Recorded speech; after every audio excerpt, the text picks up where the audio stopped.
নমস্কার, আশা করছি আপনারা সবাই খুব ভালো আছেন। আমার নতুন একটা ভিডিওতে আপনাদের সবাইকে স্বাগত। আজকে মহা অষ্টমী, আজকে মঙ্গলবার। এখন ওই 9:45টার মতো বাজে। আমি আর মা মিলে মণ্ডপে যাব অঞ্জলি দিতে।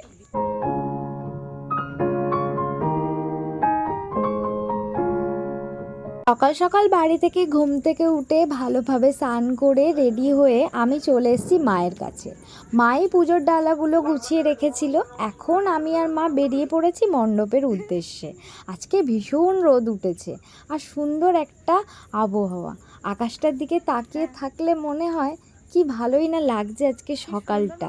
চারিদিকে ধূপ ধুনোর আর বাজনার আওয়াজ, ভীষণ একটা সুন্দর মুহূর্ত। নমঃ বিষ্ণু নমঃ অপবিত্র পবিত্রবা সর্বাবস্থান গতপিবা যশ্বরে। চলুন, আমরা তো মণ্ডপে এখনই চলে এসেছি। আর এসে দেখি এখন এক পর্ব অঞ্জলি হচ্ছে। তো এনাদের অঞ্জলি দেওয়া হয়ে গেলে আমি আর মা একসাথে মিলে অঞ্জলি দিয়ে দেবো। তো এখানে পুজোর কাজে ব্যস্ত, আপনারা তো জানেনই যারা এখানে থাকেন। তো এখানে বেলতলায় পুজো হয়েছিল। যেদিন ষষ্ঠী থাকে, প্রথম তো বেলতলাতেই ষষ্ঠী হয়, অঞ্জলিটা দিয়ে হয়। মা এখানে এসেছিল, মা ষষ্ঠীটাও করে আর অষ্টমীটাও করে। তাই আমি হয়েছি এখন অষ্টমীতে মায়ের সঙ্গী। দাদা ভালো আছো? এখন দুপুর 2টো মতো বাজে। চারিদিকের আকাশটা ঠিক এরকম লাগছে। সারাক্ষণ আকাশটা দেখতে আছি জানেন, যে বৃষ্টি যাতে না হয়। সন্ধেবেলাটা আজকে অষ্টমীর সন্ধে, যেহেতু ভালোভাবে সবাই মিলে পুজোটা কাটাতে পারি। দেখতে দেখতে দেখুন আজকে অষ্টমী। এই যে মা এলো আর এখনই অষ্টমী শুরু হয়ে গেল। কালকে নবমী আর তারপর দিনই বিজয়া।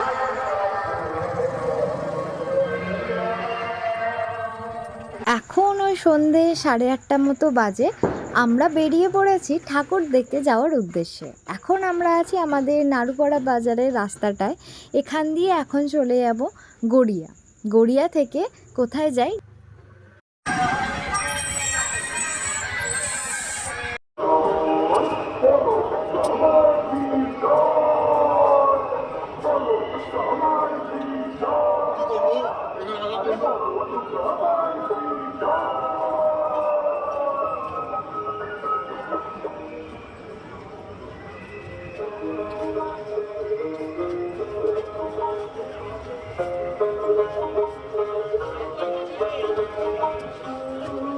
চলে এসছি গড়িয়া।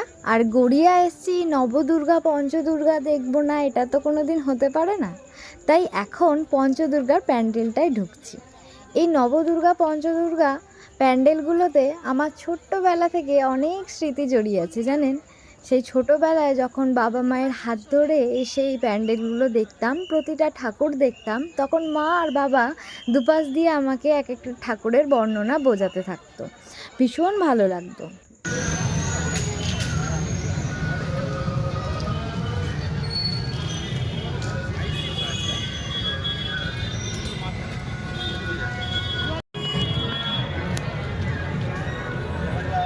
থেকে পঞ্চদুর্গা দেখে বেরোনোর পর এখন চলে এসেছি কবি নজরুল থেকে শোভাবাজার। শোভাবাজার আসার পর অনেকটাই তো টাইম লেগে গেছে, তাই ভাবলাম কিছু খেয়ে নেওয়া যাক। তাই এখান থেকে 2টো পিৎজা নিয়ে নিলাম।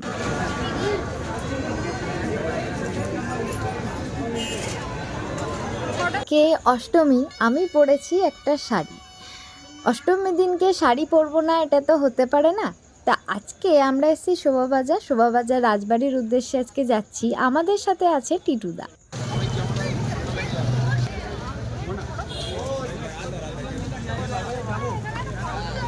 আমাদের বাঙালিদের কাছে দুর্গাপুজো মানেই একটা বড় উৎসব, যার কোনো কিছুর সাথেই তুলনা হয় না।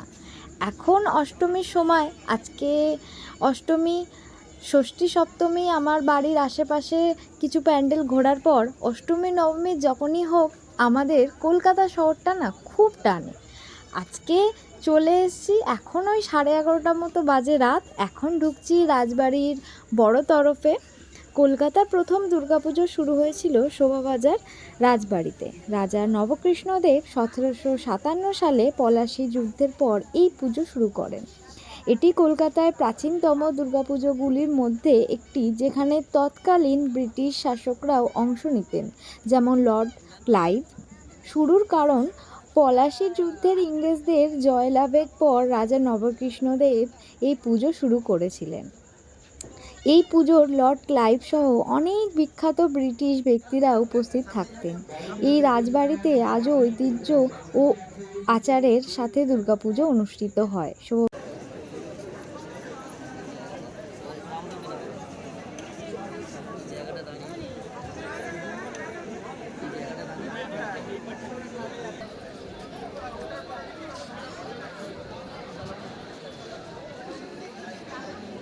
এখন রাজবাড়ির যে স্থানটায় আমরা দাঁড়িয়ে আছি সেটা হচ্ছে স্বামী বিবেকানন্দের একটা সম্মানীয় স্ট্যাচু, তার সামনে আমরা দাঁড়িয়ে আছি। শোভাবাজার রাজবাড়ির সাথে স্বামী বিবেকানন্দের একটি গুরুত্বপূর্ণ ঐতিহাসিক সংযোগ রয়েছে। 1897 সালে স্বামী বিবেকানন্দ যখন ভারত ফিরে আসেন তখন তাকে শোভাবাজার রাজবাড়িতে একটি বিশাল সংবর্ধনা দেয়া হয়েছিল, যেখানে প্রায় 5,000-এরও বেশি মানুষ ভিড় হয়েছিল। এটি ছিল তার ভারতে ফেরার পর একটি গুরুত্বপূর্ণ এবং স্মরণীয় ঘটনা। স্বামী বিবেকানন্দের সম্মানে শোভাবাজার রাজবাড়ি ঠাকুর দালানে এক বিশাল জনসভার আয়োজন করা হয়েছিল। এই ঘটনাটি ভারতে স্বামী বিবেকানন্দের ফিরে আসার একটি উল্লেখযোগ্য মুহূর্ত হিসাবে স্মরণ করা হয়।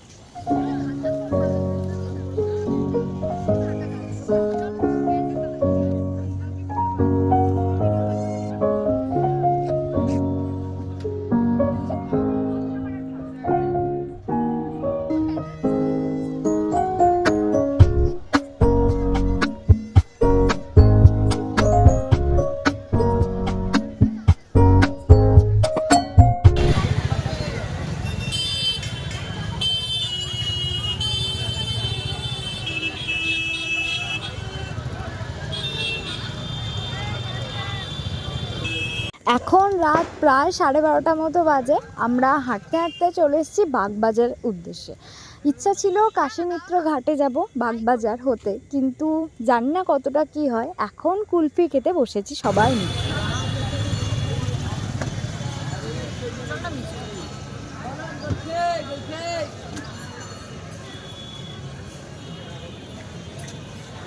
কলকাতায় আসলে জানি না কেন খুবই একটা অন্যরকম পরিবেশ মনে হয়, যেটা একদমই কোনো কিছুর সাথে মিল খায় না। একদমই ব্যস্ত একটা কলকাতা, আর এখন তো দুর্গাপুজো চলছে। কলকাতা যেখানে, দুর্গাপুজো তো সেখানেরই ছোঁয়া।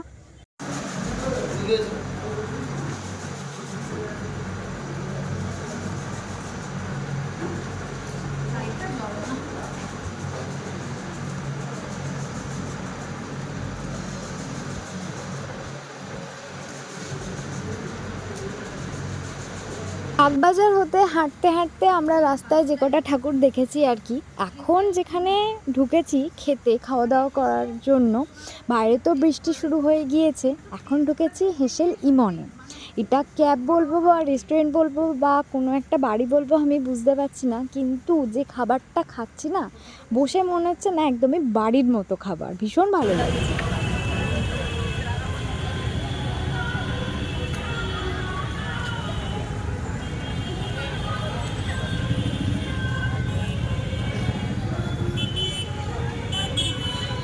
আমরা হেসেল থেকে যে খাবারটা খেয়েছি 3 জনে মিলে, ওটা ছিল তান্দুরি রুটি 4টে আর তার সাথে চিকেন কষা।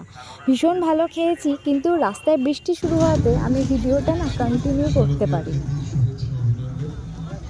আগামী দিনে আপনাদের সঙ্গে থাকবো এই অঙ্গীকার করে ছোট্ট শেষ করব।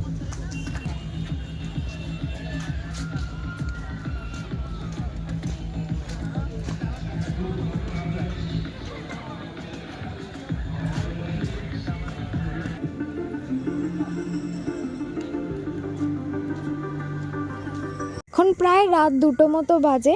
কবি নজরুল স্টেশনে চলে এসেছি, আর তার সাথে গড়িয়ার এখানে নবদুর্গা দেখে বাড়ি যাব এরকম একটা ভাবনা চিন্তা ছিল।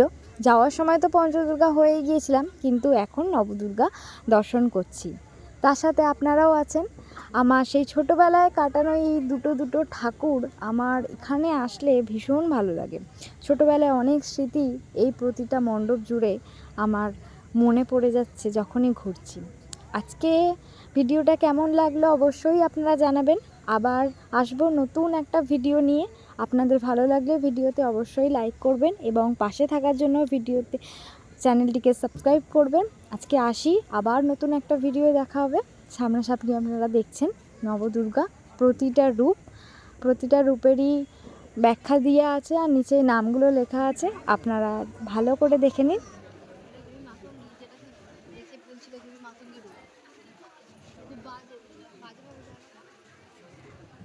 তাহলে আসি, আপনারা সবাই ভালো থাকবেন, সুস্থ থাকবেন। এখানেই শেষ করছি, আবার দেখা হবে। টাটা সবাইকে, গুড নাইট।